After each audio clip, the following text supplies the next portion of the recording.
Revelation chapter 18.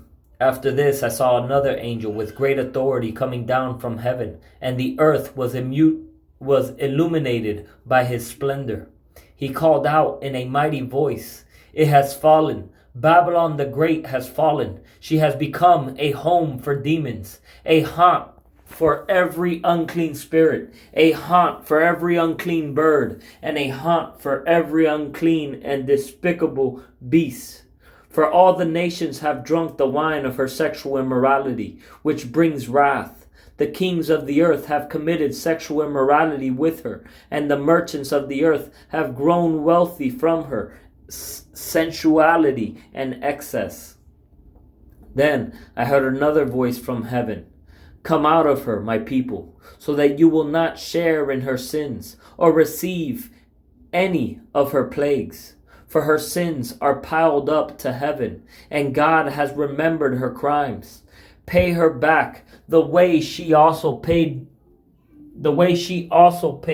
and double it according to her works. In the cup in which she mix a double portion for her, as much as she glorified herself, and indulged her sensual and excessive ways. Give her that much torment and grief. For she says in her heart, I sit as a queen. I am not a widow, and I will never see grief. For this reason her plagues will come in just one day. Death and grief and famine. She will be burned up with fire, because the Lord God who judges her is mighty. The kings of the earth who have committed sexual immorality and shared her sensual and excessive ways will weep and mourn over her when they see the smoke from her burning. They will stand far off in fear of her torment, saying, Woe! Woe, the great city Babylon, the mighty city, for in a single hour your judgment has come. The merchants of the earth will weep and mourn over her, because no one buys their cargo any longer.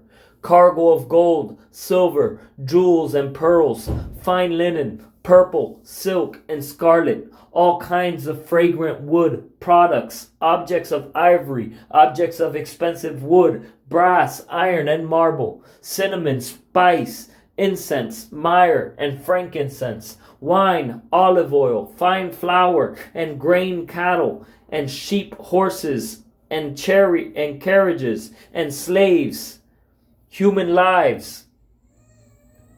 The fruit you craved has left you. All your splendid and glamorous things are gone. They will never find them again. The merchants of these things who became rich from her will stand far off in fear of her torment, weeping and mourning, saying, Woe, woe, the great city, dressed in fine linen, purple and scarlet, adorned with gold, jewels, and pearls. For in a single hour such fabulous wealth was destroyed, and every shipmaster, seafarer, and sailor, and all who do business by sea stood far off, as they watched the smoke from her burning, and kept crying out, Who was like the great city? They threw dust on their heads and kept crying out, weeping and mourning, Woe, woe, the great city, where all those who have ships on the sea became rich from her wealth. For a single hour she was destroyed. Rejoice over her, heaven, and you saints, apostles, and prophets, because God has pronounced on her the judgment she passed on you.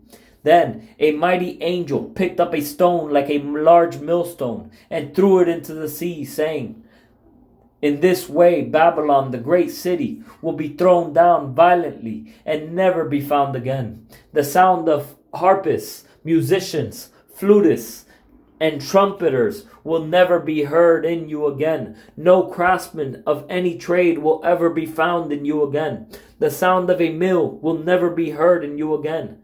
The light of a lamp will never shine in you again, and the voice of a groom and bride will never be heard in you again.